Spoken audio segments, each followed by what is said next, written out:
দূরে সরে যেতে চায় যুবক, নেশায় আসক্ত হয়ে, নেশাকে আপন করে নিয়ে। অথচ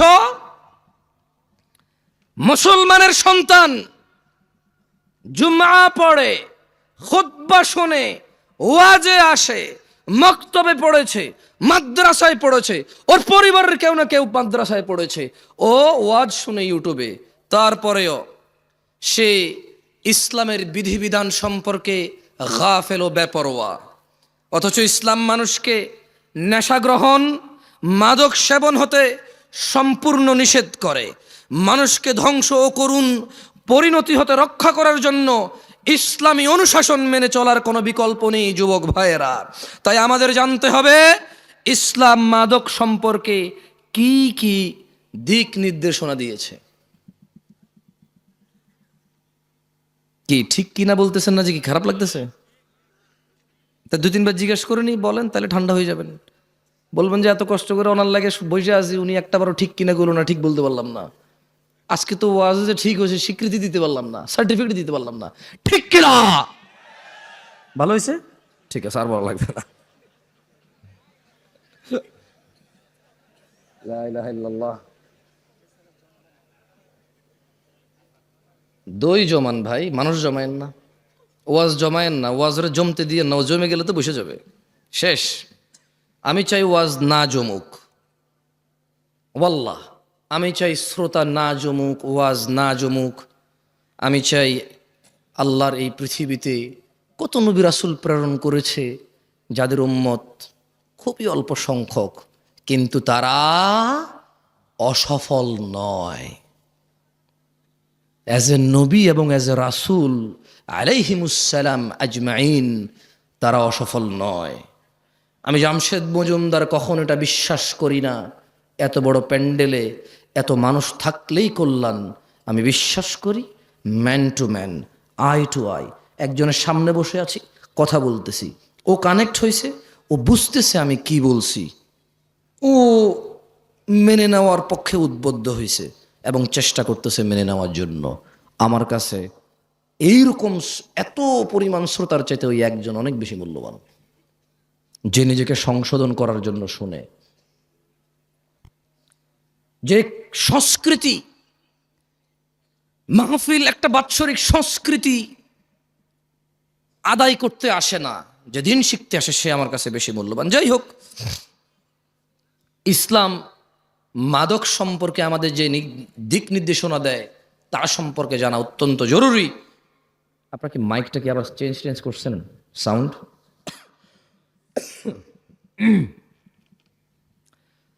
রাসূলুল্লাহ সাল্লাল্লাহু আলাইহি ওয়াসাল্লাম মাদক সম্পর্কে সতর্কবাণী উচ্চারণ করে বলেন, যে কোনো ধরনের নেশাজাত পানীয় হারাম। কোন ধরনের? এইগুলা বলিয়েন, ঠিক ব্যাঠিক জিজ্ঞেস করবো না, মানে এতক্ষণ তো কথা বলছি, এখন 2-1টা হাদিস পড়বো, আয়াত পড়বো, আপনাদেরকে জিজ্ঞেস করব। যেটা জিজ্ঞেস করব ক্লাসে যেমন শিক্ষকরা ছাত্রদেরকে পড়ায়া জিজ্ঞেস করে, ছাত্ররা বলে, আমি চাই একটা হাদিস পড়বো, আপনাদের জিজ্ঞেস করব, আপনারা বলবেন। তাহলে কি হবে? আপনারা যখন বলবেন এটা আপনারা ইজিলি মুখস্থ করতে পারবেন, মনে থাকবে ইনশাআল্লাহ। আল্লাহ আমাদেরকে তৌফিক দান করুন, আমিন। তাহলে মুহাম্মদ সাল্লাল্লাহু আলাইহি সাল্লাম বলেছেন যে কোনো ধরনের নেশাজাত পানীয় হারাম। কয় ধরনের? কোনোটা কি বাদ গেছে? টিকটিকির লেজ, ইয়াবা, গাঁজা, এগুলো তো হাদিসের নাম নিয়ে নাই, এগুলো হাদিসে নাম নিয়ে নাই, কিন্তু যেই জিনিসের নেশা হয় সেটা হারাম কে বলেছে? মুস্তাফা আলাইহিস সালাম। তিনি আরো বলেন, কুল্লু মুস্কিরিন খামর, নেশাজাত যে কোনো দ্রব্যই মাদক, ওয়া কুল্লু মুস্কিরিন হারাম, আর যাবতীয় মাদকই হচ্ছে হারাম। ওয়ামান শারিবাল খামরা ফিদ দুনিয়া ফামাতা ওয়া হুয়া ইউদমিনুহা লাম ইয়াতুব আর যেই ব্যক্তি দুনিয়াতে মাদক সেবন করে অতঃপর নেশাগ্রস্ত অবস্থায় মৃত্যুবরণ করে তওবা না করে, লাম ইয়াশরাবহা ফিল আখিরাহ, আল্লাহ সুবহানাহু ওয়া তাআলা আখিরাতে তাকে মদ পান করা থেকে বঞ্চিত করবে। তাহলে আমরা বুঝলাম আনার জান্নাতি ফল, আঙ্গুর জান্নাতি ফল, মদও জান্নাতি পানীয়। মদ কি? মদ কি? জান্নাতি পানীয়। তবে জান্নাতি পানীয় যে মদ, ওখানে নেশা নাই। বিশ্বে আমরা মানুষরা যে মদ তৈরি করি সেই মদের নেশা আছে। আর যদি নেশা না হয় এটাকে মদই বলা হয় না। বুঝে আসছে না? আসে নাই? ওটাকে শরবত বলে। কি বলে? যেটা খেলে নেশা হয় না ওটাকে কি বলে? আর যেটাই খেলে নেশা হয় সেটাকে কি বলে? মদ। আখিরাতের মধ্যে নেশা হবে না, কিন্তু ওটার নাম মদ। কেমন? আল্লাহ আমাদেরকে বুঝার তৌফিক দান করুন, আমিন। মানব সভ্যতার প্রতি মারাত্মক হুমকি সৃষ্টিকারী দেশের অন্যতম অভিশাপ মাদকাসক্তি। মাদক দ্রব্যের নেশার ছোবল এমনই ভয়ানক যে তা ব্যক্তি, পরিবার, সমাজ, দেশ থেকেই বিচ্ছিন্ন করে না খালি, বরং তা সমগ্র জীবন ধ্বংস করে দেয়। মানবতার মুক্তির কাণ্ডারি ইসলামই সর্বনাশা মাদক সম্পর্কে মানব জাতিকে সর্বোচ্চ সতর্ক করেছে। মানুষ যাতে মাদক থেকে দূরে থাকে তার জন্য মাদক সেবনে এই নেশাগ্রস্ত ব্যক্তির জন্য ইসলাম শাস্তির ব্যবস্থা করেছেন, ঘোষণা করেছেন, যাতে মানুষ আল্লাহকে পরোয়া করে, যাতে মানুষ জান্নাতকামীরা, জান্নাতের মনোবাসনা যাদের ভিতরে আছে, যারা জাহান্নাম থেকে বাঁচতে চায়, যারা রক্ত পুজ খেতে চায় না, যাদের ইচ্ছা নেই মাথার উপরে আল্লাহ গরম পানি ঢেলে দেবে আর টকবক টকবক করে এটা উতরাবে, যাদের এমন ইচ্ছে নেই জাক্কুম ফল খাওয়ার, জাক্কুম কাটা খাওয়ার, যাদের এমন ইচ্ছে নেই হুতমাতে যাওয়ার, ওয়াইলে যাওয়ার, আগুনে প্রবেশ করার, ইসলাম তাদের জন্য ওয়ার্নিং দিয়েছে মদের বিষয়। কি বলেছে? কোরআনুল কারীমে আল্লাহ বলেছে, ইয়া আইয়ুহাল্লাযীনা আমানু, ও মুমিনগণ। তাহলে কি সবাইরে বলছে? সবাইরে বলছে। কারে বলছে? কারে বলছে? অমুসলিমদেরকে বলে নাই? irrelevant to them because they don't believe in Allah subhanahu wa ta'ala. তারা আল্লাহকে বিশ্বাস করে না, সো তারা আখিরাতকে বিশ্বাস করে না, জান্নাতকে বিশ্বাস করে না, জাহান্নামকে বিশ্বাস করে না। বলে যে আমরা দেখছি না তো এটা। অথচ তারা আলোকে বিশ্বাস করে দেখা যায় না, বাতাসকে বিশ্বাস করে দেখা যায় না। এরপরে আবার প্রতিবেদন আসবে এই জমিন থেকে অমুক গ্রহে যেতে 10 লক্ষ কোটি বছর লাগবে। তুই কেমনে বুঝছস? তুই কি গেছস? যে ফিরে আসছিস? বুঝছস? হ্যাঁ আমি গেছি, 10 লক্ষ কোটি বছর লাগছে আমার। হ্যাঁ, তারা এগুলো বিশ্বাস করে। অবশ্য আমি বলছি না যে ভুল, তবে আমি সঠিকও বলতে পারবো না, কারণ কোনো একটা জিনিসের দূরত্ব বলার জন্য জরুরি হচ্ছে আমি ওই দূরত্বটা বুঝবো, গতিটা বুঝবো, ক্যালকুলেশন করবো যে হ্যাঁ এতদিন পরে যায় পৌঁছাবে। এখন একটা জিনিস 10 লক্ষ কোটি বছর দূরে, আমি কেমনে বুঝছি এটা 10 লক্ষ কোটি বছর? মানে আমি কিছু কি, মানে কোন একটা গতিশীল কিছুকে তো বানাইতে হয়েছে, বানায় মাপতে হয়েছে, এটা যদি এই গতিতে যায় তাহলে 10 লাখ কোটি বছর লাগবে। এখন এটা এই গতিতে 10 লাখ কোটি বছর লাগবে কেমনে বুঝছি? ওই দূরত্ব তো আমি দেখতেছি না। তারা এগুলো বিশ্বাস করে। তারা জান্নাত জাহান্নাম বিশ্বাস করে না, বলে যে দেখছি না। অথচ ঘুমের মধ্যে মানুষ কান্না করে, কেন? সাপে কামড় দিছে। ঘুমের মধ্যে মানুষ ঘামায়া যায়, কেন? খাদে পড়ে যাচ্ছে। ঘুমের মধ্যে মানুষ হাউ মাউ করে চিল্লায়, কেন? ওর বাপ মারা গেছে, মা মারা গেছে। উঠে দেখে যে না, ও স্বপ্নে দেখেছে। ও ঘুমে কষ্ট পায়। ঘুমে কি পায়? কষ্ট পায়। সে জাহান্নামে যে আযাব আছে সে সেটা অনুভব করতে পারে না, বলে যে দেখি নাই। তাহলে আল্লাহ কাকে বলেছে? খেয়ে ফেলেছেন, চা নাস্তার ব্যবস্থা করেন, এরা তো ওয়াজ খেয়ে ফেলে। ইয়া আইয়ুহাল্লাযীনা আমানু, হে তোমরা যারা ঈমান এনেছো, ইন্নামাল খামরু ওয়াল মাইসিরু ওয়াল আনসাবু ওয়াল আজলাম রিজসুম মিন আমালিশ শাইতান ফাজতানিবুহু লাআল্লাকুম তুফলিহুন। ও আমার যুবক ভাই, মনোযোগ দিয়ে শোনো, তোমার রব কি বলছে। তিনি বলছেন, ও তোমরা যারা ঈমান এনেছো, নিশ্চয় মদ, জুয়া, প্রতিমা ও ভাগ্য নির্ণয়ক তীর হচ্ছে ঘৃণ্য বস্তু, শয়তানের কারসাজি।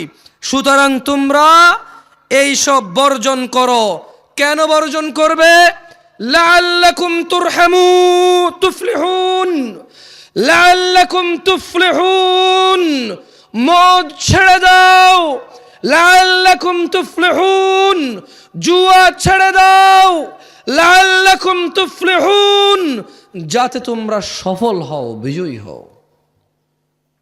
কোন মানুষ মদ খেয়ে, নেশা করে অথবা জুয়া খেলে সফল হবে না, ইম্পসিবল। আল্লাহ সুবহানাহু ওয়া তাআলা বলেছে এটা, যে তোমরা মদ ছাড়ো, জুয়া ছাড়ো। কেন? লাআল্লাকুম তুফলিহুন, যাতে তোমরা সফল হতে পারো। আবু দারদা রাদিয়াল্লাহু আনহু থেকে বর্ণিত, তিনি বলেন, আমাকে আমার প্রিয় বন্ধু রাসূল সাল্লাল্লাহু আলাইহি ওয়াসাল্লাম এই মর্মে ওসিয়ত করেছেন, লা তাশরাবিল খামর ফাইন্নাহা মিফতাহু কুল্লি শার। আবু দারদা রাদিয়াল্লাহু আনহু বলছে যে মুহাম্মদ সাল্লাল্লাহু আলাইহি সাল্লাম, আমার বন্ধু আমাকে ওসিয়ত করেছে। কি করেছে? কি করেছে? আপনারা ঠিক বলতে বলতে অভ্যস্ত তো, ওইটাই খালি বলেন, অন্য কিছু আর বলেন না। কি করেছে? ওসিয়ত করেছে। আমার সাথে পড়েন হাদিসটা, বলেন আবু দারদা রাদিয়াল্লাহু আনহু থেকে বর্ণিত। না, জোরে বলেন, আবু দারদা রাদিয়াল্লাহু আনহু থেকে বর্ণিত। তিনি বলেন, আমাকে আমার প্রিয় বন্ধু রাসূলুল্লাহ সাল্লাল্লাহু আলাইহি ওয়াসাল্লাম এই মর্মে ওসিয়ত করেছেন, লা তাশরাবিল খামরা। ও আবু দারদা, তুমি কখনো মদ পান করিও না। ফাইন্নাহা মিফতাহু কুল্লি শার, কারণ মদ, নেশা সকল অকল্যাণ, সকল খারাপ, সকল পাপের চাবিকাঠি। বুঝছেন না? বোঝেন নাই? মানে একজন মানুষ যদি নেশা করে, এই পৃথিবীতে আর এমন কোন খারাপ কাজ নাই যেটা তার দ্বারা সম্ভব না। এটা কি আমি বলছি? আবু দারদা রাদিয়াল্লাহু আনহু বলছে। ওনাকে ওসিয়ত করেছে কে? আবার খাইছে, আর একটু যা নাস্তা দেন এদেরকে। ওসিয়ত করেছে কে? মুস্তাফা আলাইহিস সালাম। ওসিয়ত করেছে কে? রাহমাতাল লিল আলামিন। কে? ইমামুল আম্বিয়া। কে? ইমামুল মুরসালিন। কে? খাতামান নবিয়্যিন। কে? ওসিয়ত করেছে যে, ও আবু দারদা, তুমি নেশা করিও না। তুমি যদি নেশা করো তাহলে এটা সকল পাপের, সকল অকল্যাণ, সকল অঘটনের চাবিকাঠি হচ্ছে এই নেশা। তাইলে ছোট্ট একটা গল্প বলি বনি ইসরাইলের। কেমন? আল্লাহ নবী সাল্লাল্লাহু আলাইহি ওয়াসাল্লাম বলেছে যে তোমরা বনি ইসরাইলের গল্প বলো, তবে মিথ্যা বলিও না। কি বলিও না?